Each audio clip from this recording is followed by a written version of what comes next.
Thank you, Mr. Chairman. This morning, we've used the word deterrence about 50 times. It's the bedrock of our strategy with dealing with nuclear weapons going back 70 years. Here's my concern. Terrorists with nuclear weapons. Deterrence depends upon the other side having a fear of death and a fear of destruction and a fear of the loss of their country and their infrastructure and their capital city. What about people who, A, don't care about dying, and B, have no capital city? While we were talking here this morning, I Googled building a nuclear weapon, and I even misspelled building, but still got dozens of responses on Google. How to build a nuclear bomb and other weapons of mass destruction, a book. YouTube, making a nuclear weapon, my personal favorite of YouTube, so you want to build a nuke. We need another theory or an adjunct to the theory of deterrence to deal with the threat of terrorists with nuclear weapons. We've got countries, Iran and North Korea, probably the most likely, with building with fissile material. Iran's a week or two away from enough from fissile material. How do we deal with this threat? Mr. Miller, your thoughts? It seems to me this is a whole new category that, frankly, I don't think we're addressing. So, Senator King, I think I would have two groupings, or maybe three. Russia and China, classic deterrence. I think that a North Korea or an Iran would fall into the case of a classic deterrence situation because, as you say, there is a leadership, there are capital cities, there are valued assets. So no, I'm talking about I understand. 15 people in a tramp steamer headed for New York Harbor. I understand. And so the third category is terrorists. And I think that's outside the realm of nuclear deterrence. That's the realm of special operations forces. It's the realm of intelligence. It's the realm of conventional forces. It's the realm of prevention. It's the NPT. It's working with allies and like-minded states to prevent those people from getting the fissile material and from getting the weapons knowledge. Well, as you pointed out, you can get the weapons knowledge. But that's different than classic deterrence. Oh, I agree. That's the problem. The theory of deterrence doesn't apply to this situation, which I think is one of the most serious likely threats. We need to hunt those people. I would suggest perhaps a Manhattan Project to figure out how to detect nuclear material from space or from a distance as our best defense, because deterrence won't work. Yes, sir. Others want to address this question? Madam Credo? Yes, sir, if I may. So for many, many years, the United States and Russia engaged in the Cooperative Threat Reduction Program, which made very substantial gains in securing the materials, the uranium, the plutonium, because at bottom, nobody can make a weapon without the materials, plutonium and uranium.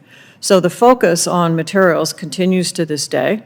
There's a very large program at NNSA. The Defense Threat Reduction Agency at DoD has them.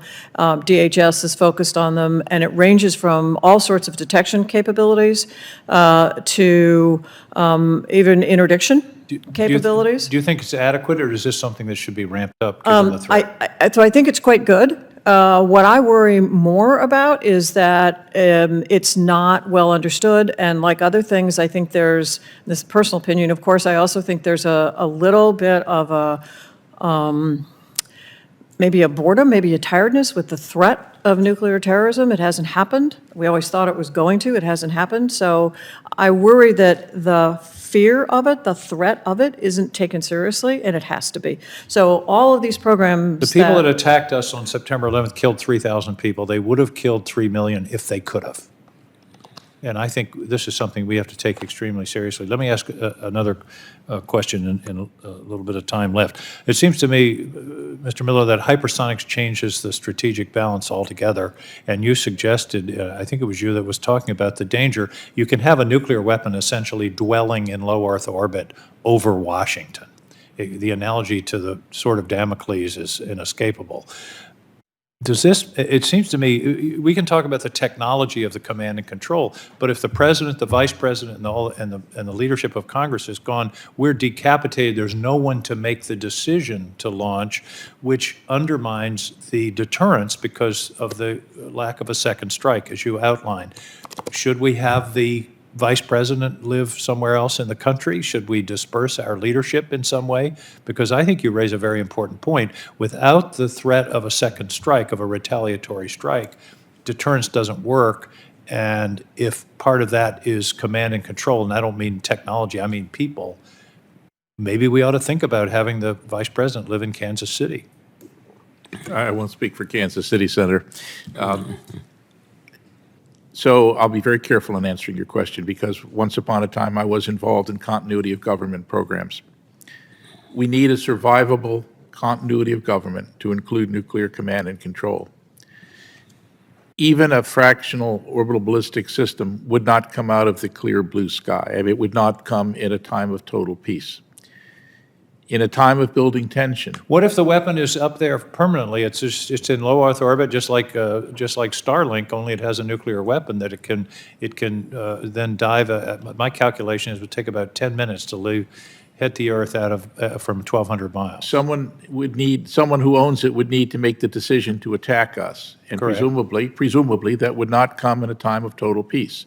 In a time of building tension, I think it is incumbent on the government to establish a survivable nuclear command and control system, which may include dispersing senior officials to more remote locations than Washington, D.C. I think the government has practiced that in the past. It can always be improved, but I think the point that you raise is particularly important. Thank you. Thank you, Mr. Chairman.